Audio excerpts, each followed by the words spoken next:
Baiklah hadirin, assalamualaikum warahmatullahi wabarakatuh. Innal hamdalillah nahmaduhu wa nasta'inuhu wa nastaghfiruh wa na'udzu billahi min syururi anfusina wa min sayyiati a'malina may yahdihillahu fala mudhillalah wa may yudlilhu fala hadiyalah. Allahumma shalli wa sallim ala Sayyidina Muhammadin Rasulillah ibnu Abdillah alladzi la nabiyya ba'dah. Qala Allah ta'ala a'udzu billahi minasyaitonir rajim. Qalu subhanaka la ilma lana illa ma 'allamtana innaka antal alimul hakim. Wa qala a'udzu billahi minasyaitonir rajim. Yarfa'illahu alladhina amanu minkum walladzina utul ilma darajat. Matur suwun. Niki rada gedhe titik saged nggih. Insyaallah. Arep-arep nggih. Wa qala Nabi sallallahu alaihi wasallam man salaka tariqan yaltamis bihi ilman sahalallahu lahu tariqan ilal jannah. Sadaqallahu nadim wa sadaqa nabiyul karim. Hadirin kaum muslimin, Bapak Ibu jamaah salat maghrib dan nanti insyaallah isya, Masjid Raudhatul Falah yang insyaallah dirahmati, dimuliakan sekaligus dicintai oleh Allah Subhanahu wa taala. Puji syukur kita haturkan kehadirat Allah. Alhamdulillah kita tetap diberikan sabar dan istiqomah dalam menjalankan kewajiban, termasuk taklim pada petang hari ini. Mudah-mudahan selalu diridhoi dan dibarengi hidayah Allah Subhanahu wa taala. Semakin mendekat ajal kita semakin baik, dan nanti puncaknya kita kembali ke hadiratnya betul-betul diparingi mati dalam keadaan husnul khotimah, jauh daripada su'ul khotimah. Amin ya rabbal alamin. Salawat salam kita haturkan kepada baginda junjungan kita, panutan kita, Nabi Agung Muhammad sallallahu alaihi wasallam, yang sudah banyak memberikan uswah kepada kita.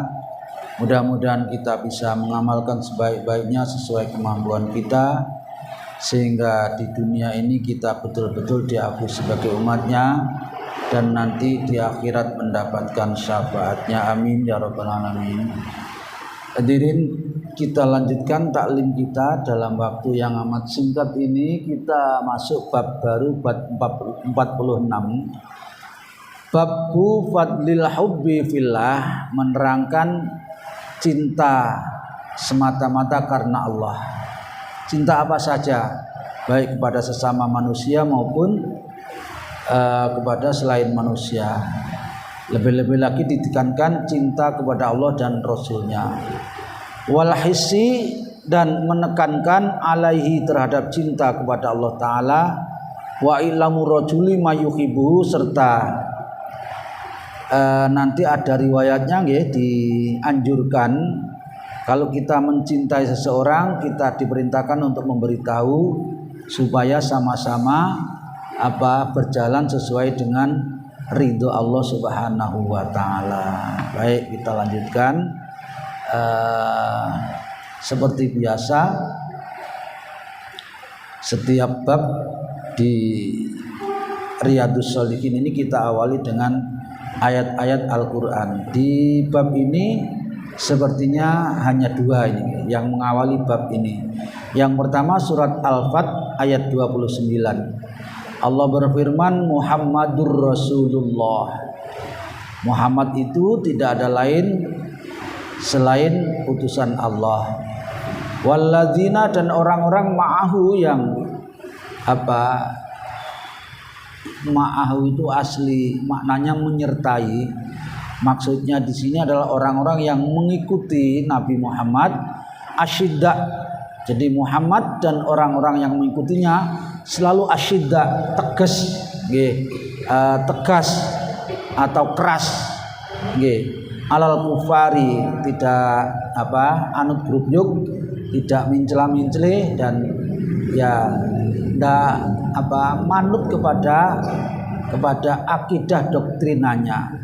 Tetapi ruhama ubainahum, kalau sesama sesama mukmin, sesama muslim saling berkasih sayang, saling mencintai, saling menyayangi dan saling menghormati. Ini adalah tuntunan Al-Qur'an kepada kita.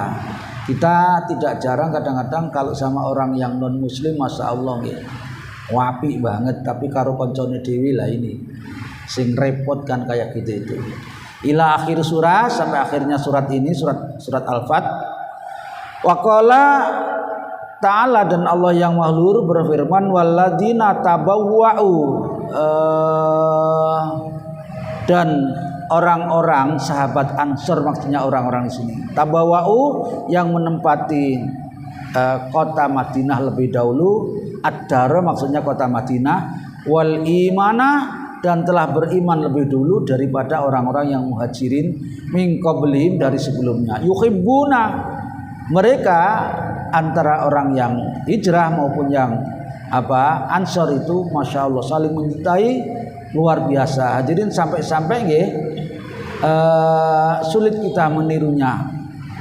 Orang sahabat Ansor, penolong yang sudah asli penduduk Madinah itu terhadap orang-orang muhajirin, orang yang datang dari Mekah ini, olehnya membela. Hadirin, semuanya disiapkan apa yang dibutuhkan oleh saudaranya dari Makkah itu, mulai dari hartanya, panggonnya, tempatnya. Bahkan zaman dulu kan orang-orang itu tidak jarang istrinya lebih dari satu. Hadirin, itu ada, ya betul ini, istrinya dipersilakan untuk milih. Sahabat dari Makkah, sahabat muhajirin itu pilih yang mana, nanti diceraikan kemudian disuruh menikahinya. Sampai kayak gitu hadirin, karena Allah semata cintanya kepada saudara-saudaranya yang datang dari Mekah, dibelani sedemikian rupa. Kemarin kita sudah membahas tentang tamu-tamu yang datang kepada kita, ada waktunya, ada caranya. Ini sekarang kita membahas tentang cinta kita semata-mata karena Allah Subhanahu wa taala. Hadirin, hanya dua ini ayatnya yang mendahului bab ini. Kita masuk kepada riwayat atau hadisnya. Yang pertama, sebuah riwayat dari sahabat Anas radhiyallahu anhu, an Nabi sallallahu alaihi wasallam qala. Hadirin niki angel nggih, tapi kalau bisa akan betul-betul kita bisa merasakan nikmatnya, manisnya iman. Kaya apa sih nikmatnya orang beriman itu, kaya apa sih manisnya keimanan itu. Ini manakala tiga ini sudah ada pada kita. Nggih. Salasun, ada tiga hal. Nggih. Man, siapa saja yang ada ini tadi, kunna fihi, tiga hal ini. Siapa saja yang mempunyai tiga hal ini, wajada bihina halawatul iman, dia akan menemukan, memperoleh manisnya iman, nikmatnya iman. Apa tiga hal itu? Ya memang rada angel nggih, tapi ya kita harus berupaya supaya mendapatkan kenikmatan iman yang kita perlu selama ini. Yang pertama, ayyakunallahu, adalah Allah, wa rasuluhu, dan terhadap rasulnya. Jadi kita terhadap Allah dan terhadap rasulnya itu ahabba, lebih menyintai ilahi kepada Allah dan rasulnya, mimma siwahuma, daripada selain Allah Subhanahu wa taala. Kita menyintai suami atau istri kita, anak-anak kita adalah manusiawi, wajar. Itu wajib kita cintai, kita sayangi, kita naungi, kita bela dan seterusnya gitu. Tapi jangan sampai cinta kita kepada keluarga itu mengalahkan cinta kita kepada Allah dan Rasulnya. Bagaimana caranya? Ya kita boleh, bahkan harus menyintai keluarga tadi itu, tapi jangan sekali-kali cinta kita kepada keluarga ini mengalahkan cinta kita kepada Allah dan Rasulnya. Artinya apa-apa yang telah ditetapkan Allah, yang digariskan Allah, ya harus kita penuhi. Waktunya menjalankan perintah dan waktunya menjauhi larangan, semuanya harus kita perhatikan dalam rangka menyintai Allah dan Rasulnya. Apapun yang disunahkan Nabi, sekecil apapun, jangan sampai cinta kita kepada keluarga mengalahkan cinta kita kepada Allah dan Rasulnya. Ini rada angel memang, tapi ya harus berupaya. Jangan sampai sak kena dhewe oleh taat, patuh, cinta kepada Allah Ta'ala itu. Sementara kalau kepada keluarga apapun dibelani. Ini yang pertama. Udah angel memang, tapi ya harus kita upayakan. Yang kedua, wa ayyuhibbal mar'a la yuhibbuhu illallah. Kita diperintahkan mencintai sesama makhluk, terutama kepada sesama manusia, tetapi cinta kita kepada mereka itu tidak ada lain melainkan semata-mata karena Allah Ta'ala, bukan karena harta, bukan karena pamrih, bukan karena ada kemauan, ada udang di balik batu dan seterusnya, tapi semata-mata karena Allah. Kalau dia pas ketemu, ketemunya karena Allah. Kalau dia sementara berpisah karena satu dan lain keperluan, juga berpisahnya karena Allah. Ini kalau bisa hadirin, nanti kita akan mendapatkan atau menemukan manisnya iman. Yang ketiga, wis padha mateng wis antek. Yang ketiga, wa an yakroha, dan sangat tidak suka atau benci setengah mati. Benci apa? Tidak suka apa? Ayauda fil kufri, untuk kembali kepada kekufuran, ba'da'an qadallahu minhu, setelah Allah menyelamatkan, memberikan hidayah, masuk kepada Islam, menjadi mu'alaf. Nah kalau kita ya sudah Islam sejak kecil, ya sangat tidak suka manakala terlibat kepada kekufuran, kepada kesyirikan, kepada mafsadah, kepada kejahilan. Enggak seneng banget. Oleh enggak seneng itu kama yakrahu an yukdafa finnari, seperti tidak sukanya manakala dia dilemparkan ke dalam api neraka. Isa kira-kira niki telu nggih. Cintanya kepada Allah Ta'ala diutamakan. Cinta kita kepada selain Allah Ta'ala tidak sampai mengalahkan cinta kita kepada Allah Ta'ala, yang pertama. Yang kedua, kita boleh dan memang harus mencintai selain Allah, tetapi semata-mata cinta kita hanya karena Allah Ta'ala, bukan karena selain Allah. Dan yang ketiga, sangat tidak suka, sangat benci untuk kembali kepada kekufuran, kesyirikan, mafsadah, kedoliman dan seterusnya, seperti tidak sukanya manakala dia dilemparkan atau dimasukkan ke dalam api neraka. Lek tiga ini ada pada kita, kita semata-mata betul-betul nunduk, patuh, pasrah, madep, mantep hanya kepada Allah Ta'ala, insya Allah kita akan menemukan nikmatnya beriman kepada Allah Ta'ala. Lebih-lebih hadirin, kita harus berupaya bagi kita yang sudah semakin senja usia ini, cinta kita semata-mata karena Allah Subhanahu wa Ta'ala. Tiga nggih. Ini dulu kalau ngajar gitu tak apalkan dulu nggih. Jadi cinta kita kepada Allah Ta'ala yang diutamakan.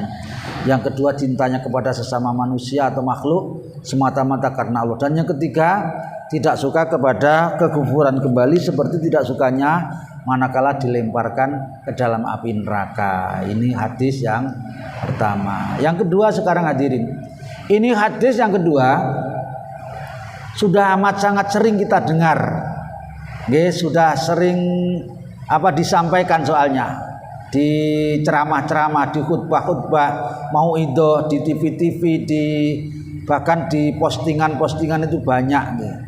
Ini kita baru menimba langsung dari kitabnya, di bab cinta kepada Allah, di hadis nomor 2. Ini beliau bersabda, sab'atun, ada 7 golongan, 7 macam manusia, yudilluhumullah. Nanti di bab lain ada diterangkan lagi ini, cuma versinya lain. Yudilluhumullah, yang 7 golongan ini nanti akan mendapatkan naungan dari Allah Ta'ala, fidillihi, dari naungan Allah, yaumaladila iladilu, saat tidak ada naungan dan pertolongan kecuali pertolongan dan naungan dari Allah Ta'ala, yaitu di hari kiamat nanti di padang mahsyar. Jadi hadirin, nanti di bab khauf, ada bab khauf dan roja, itu disinggung nanti kita di padang mahsyar itu dibangkitkan, dikumpulkan, nanti ada babnya banyak dikumpulkan dalam keadaan telanjang bulat, tidak beralas kaki, dan yang laki-laki dalam keadaan belum disunat, di khitan. Kok iso?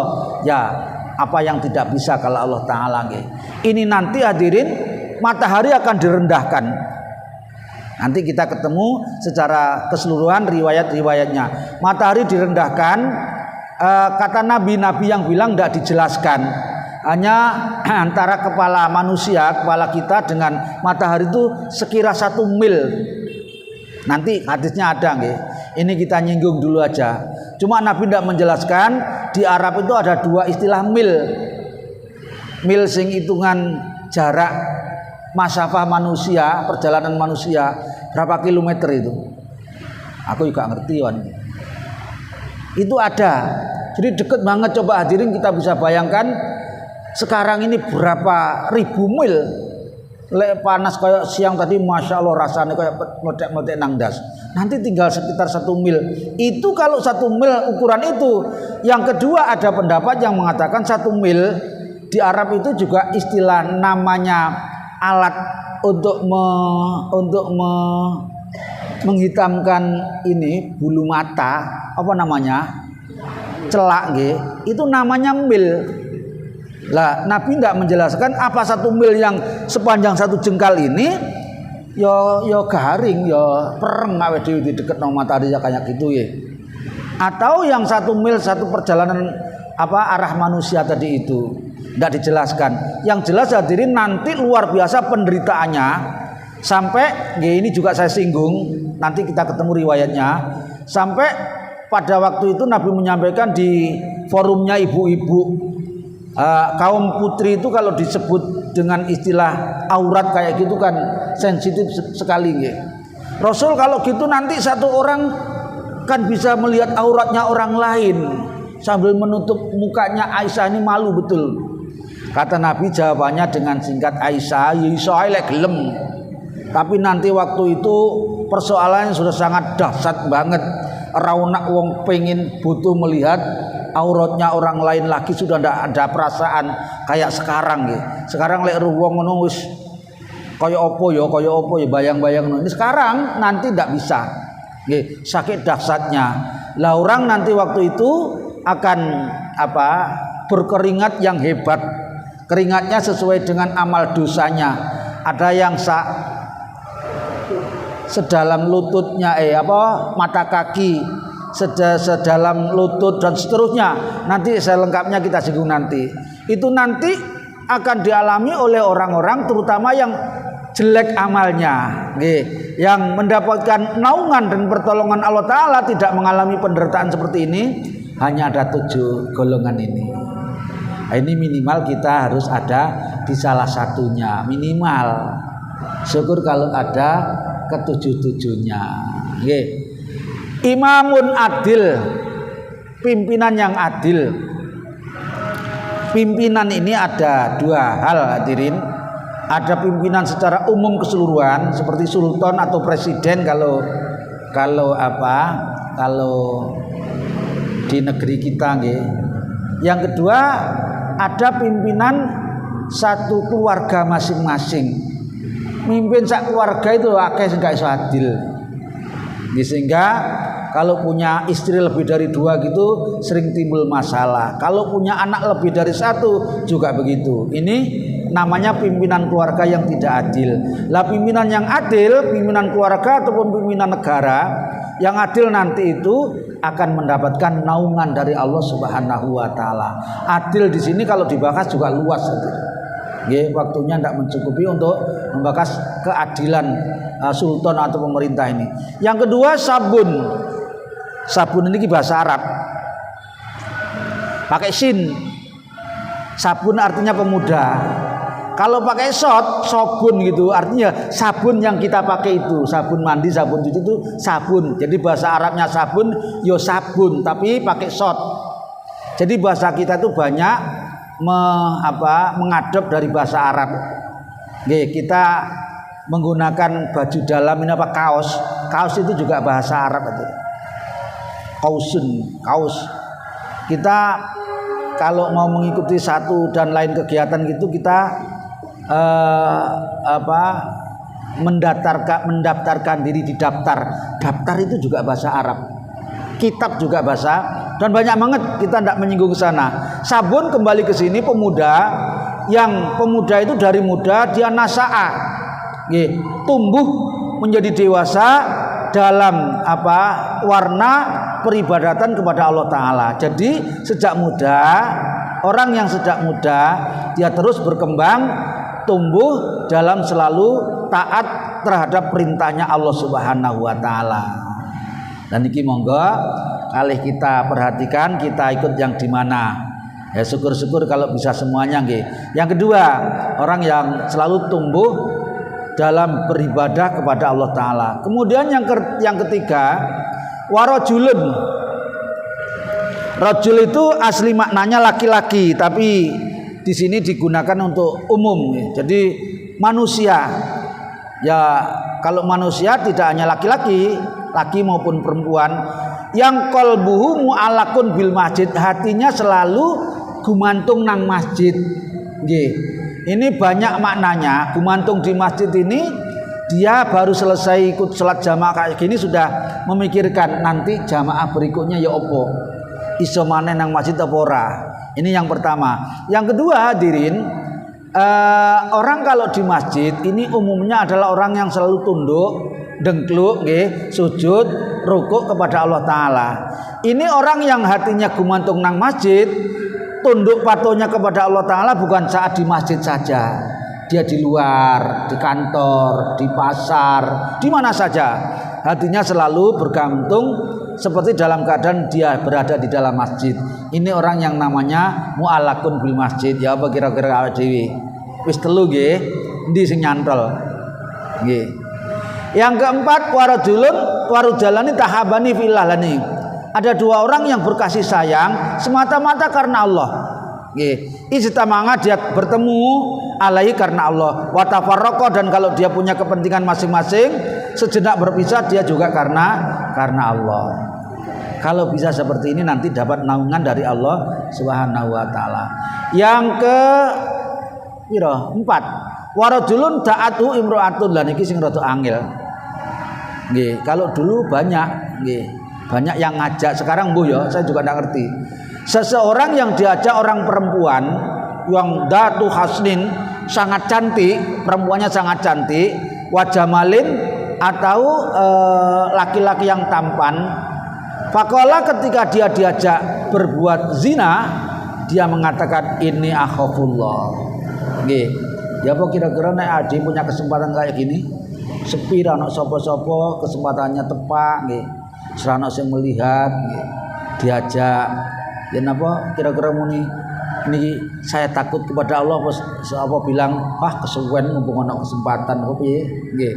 Ini hadirin yang dirahmati Allah Taala, kalau bisa seperti ini nanti dapat naungan dari Allah Subhanahu wa Ta'ala. Selanjutnya, warajulun tasaddaqa bi sadaqatin fa akhafa hatta la talmu simul matubusi yaminuhu. Yang keenam, orang yang selalu suka berinfak, sedekah, ini sangat sangat merahasiakan. Artinya rahasia itu bukan tidak memperlihatkan, tapi menuluskan hatinya. Sedekahnya betul-betul karena Allah.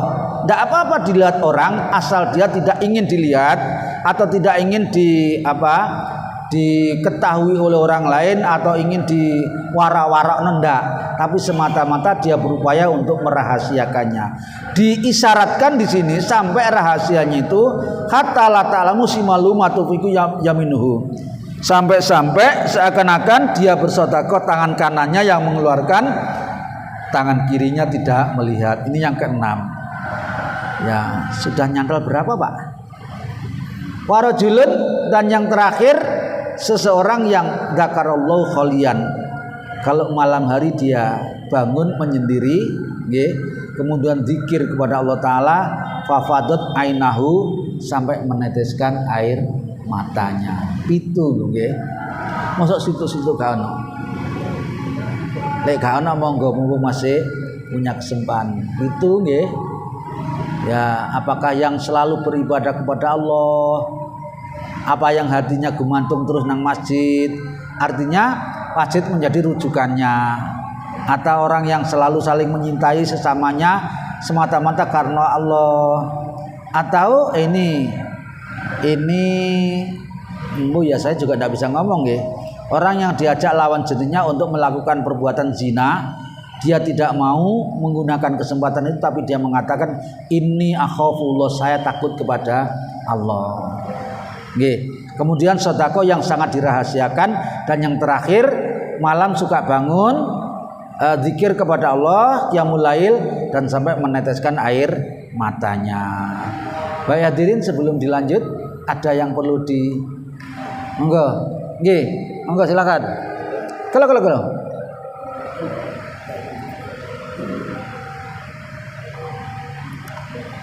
Assalamualaikum warahmatullahi wabarakatuh. Waalaikumsalam warahmatullahi wabarakatuh. Nggih. Tadi saya mendapatkan manisnya iman. Si.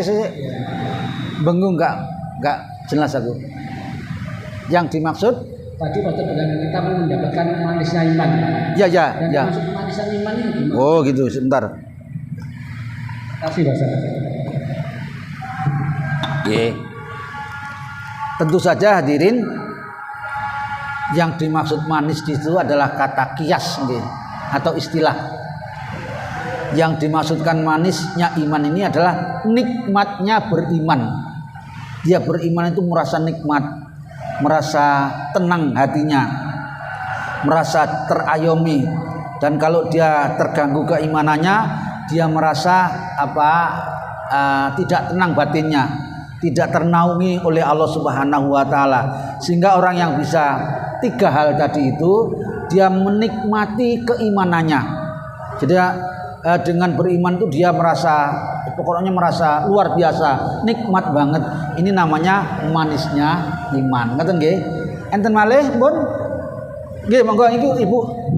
Assalamualaikum. Gentosan nggih, monggo. Akan yaitu masalah kurban dan doa. Apa? Kurban dan doa. Nggih. Itu gimana? Ya, kurban dan doa nggih. Nggih, monggo Ibu sekalian. Waalaikumsalam. Semua yang telah disampaikan oleh Ustaz tadi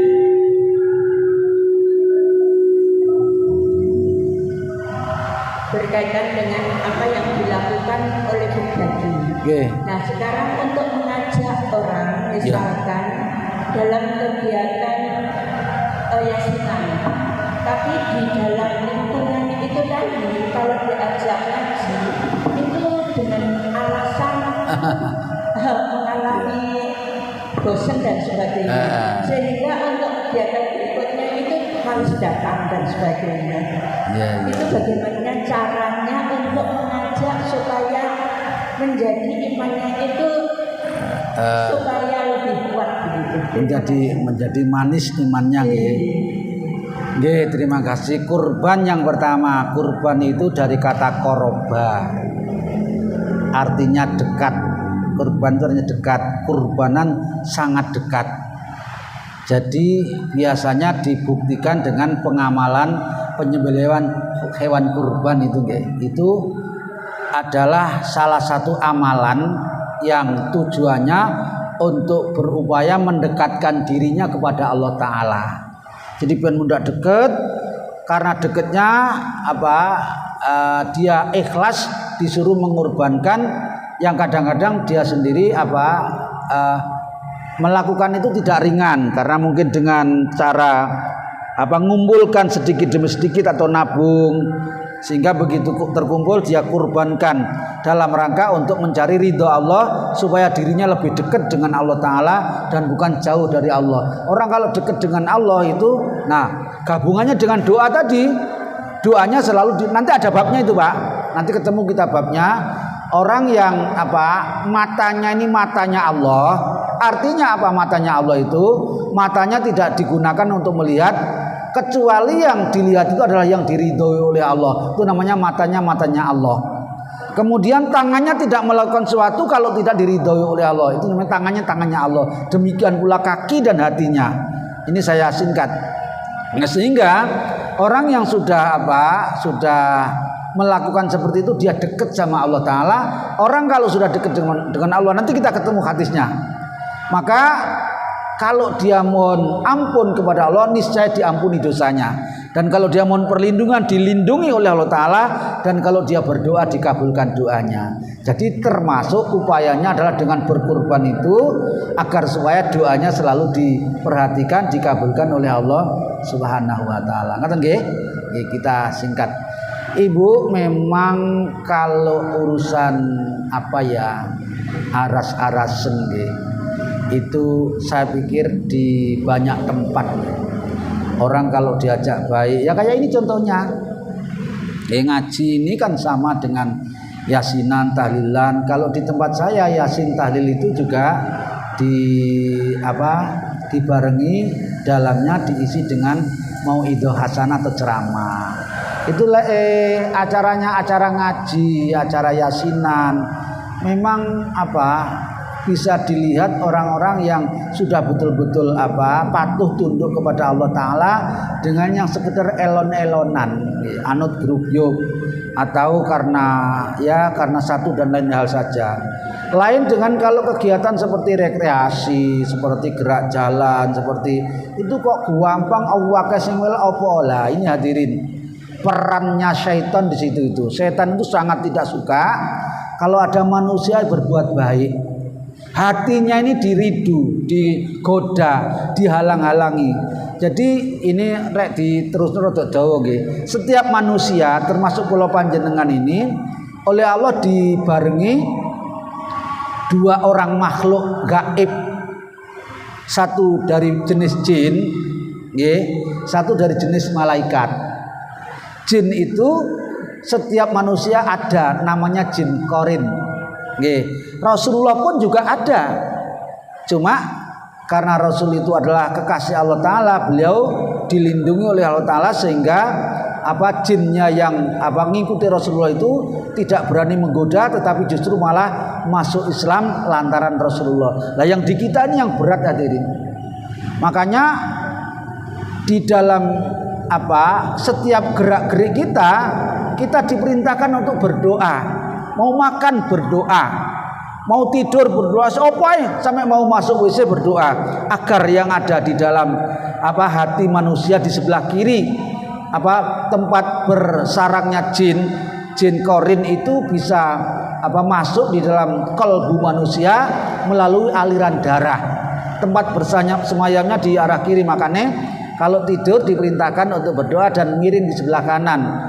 Kalau misalnya capek ya boleh tidak miring ke kanan, tapi jangan dibiasakan miring ke kiri. Nah, ini ada maknanya. Jadi ada maknanya. Kita mau pakai baju pakai doa, kita mau melepas baju pakai doa, kita mau masuk kamar kecil pakai doa. Supaya supaya ini yang ada di dalam diri manusia namanya jin korin itu tidak bergerak saenake dhewe, tapi terkekang. Nah, hadirin, kalau jin korin ini sampai dia punya kemampuan yang hebat, maka ada seorang malaikat yang juga disertakan oleh Allah kepada kita, namanya malaikat al-hafadhah. Setiap manusia ada. Nah, ini kalau jin korinnya yang menang, malaikatnya dia mengalah. Nah, supaya kita bisa menang kuat malaikatnya, maka karena itu di dalam ayat ada firman Allah yang berbunyi wa nafsi wa ma sawwaha. Nggih, demi jiwa batin manusia ini dan demi kesempurnaannya. Qad aflah wa nafsi wa ma sawwaha fa alhamaha fujuraha wa taqwaha. Sudah diberikan kemampuan oleh Allah yang ada di dalam diri ini, dengan takwa dan fujurnya. Takwa ini manakala mengikuti malaikat hafadhah tadi itu, dibimbing oleh malaikat untuk seperti ibu kalau waktunya jamaah tidak pernah lalai, ikut terus pengajian, ikut, ini dimenangkan oleh malaikat hafadhahnya. Tetapi kalau yang mengikuti hawa nafsunya, jin karinnya yang menang. Mau sholat, jin korinnya niup-niup di hatinya. males, wudu males, pengajian males, yasinan males, sembarang males akhirnya. Sedekah iman. Lah karena itulah maka kita di syair yang sudah sering dibaca dalam sholawat itu ada istilah tombuati limo warnane nggih. Salah satu diantaranya limo itu adalah wong kang soleh kumpul, itu ada teks Arabnya ada. Jadi salah satu supaya keimanan kita ini bertambah kuat, yang berperan di dalam diri kita adalah malaikat hafadzah, maka kita kumpul dengan orang-orang soleh. Nanti ada babnya. Kalau kita kumpul dengan orang soleh, seperti kita kumpul dengan orang penjual minyak wangi. Kita masih tidak beli, kalau dekat sama orang penjual minyak wangi, kita paling tidak oleh ambune. Tapi kalau kumpul dengan orang-orang yang tidak soleh, orang toleh, sama dengan kumpul dengan tukang pandi besi. Bisa-bisa kobong pakaian kita, paling tidak ya bau kita tidak enak. Karena itu hadirin, supaya ini kuat, yang kanan nafsu takwanya atau dibantu oleh malaikat hafadzahnya, maka diperintahkan untuk melakukan tadi salah satunya wong kang soleh kumpulono. Terus jangan ngumpuli orang-orang jahat, orang-orang dolim. Terus lagi yang paling banyak lagi maknanya, yang paling perannya besar adalah woconen Al-Quran, terus angen-angenen Isa'ah. Lah ping pira dina maca Quran. Lah nek macane Quran jarang yo sing menang jin korinnya, macane wis males. Nggih. Terus malaikat hafadzahnya tersisih lama-lama karena yang kita penuhi, yang kita ikuti adalah jin korinnya. Oleh karena itu, kalau ada saudara atau teman kita yang rada angel, ya memang kita diperintahkan untuk bijaksana oleh ngajak nggih, alon-alon, ojo dipaksa malah melayu, malah nanti dirayu, ya dielingno le iso satu ketika diundangkan ustadz yang bisa menyentuh hatinya biar sadar kalau hidup ini tidak selamanya. Hidup ini pasti akan berakhir, diakhiri dengan kematian. Nanti kalau ada yang mengingatkan, insya Allah sadar. Dan manusia mati bukan akhir daripada perjalanan hidup, justru merupakan awal hidup yang baru dalam rangka menghadap Allah untuk mempertanggungjawabkan seluruh amalnya. Kalau ini bisa tersentuh, maka nanti malaikat hafadzahnya yang akan berperang, jin karinnya akan melemah. Tapi tetap hadirin, selama manusia masih hidup, dia akan diikuti terus oleh jin karin itu. Itu sampai ada kisah Rasulullah itu kan istrinya lebih dari satu, dan dia menggiliri istri satu dengan istri yang lainnya. Satu saat pas waktunya Rasul datang ke rumahnya Aisyah, tiba-tiba di malam hari Rasul ini keluar. Aisyah timbul karinnya. Nah, Aisyah juga ada. Rasul dibuntuti sama Aisyah. Nang di si Rasul itu wayahe nenggon aku kok malah metu. Rupanya Rasul datang ke makam Baqi, makamnya orang-orang yang dijamin surga itu. Nggih, makam Baqi, di sana beliau ziarah kemudian berdoa.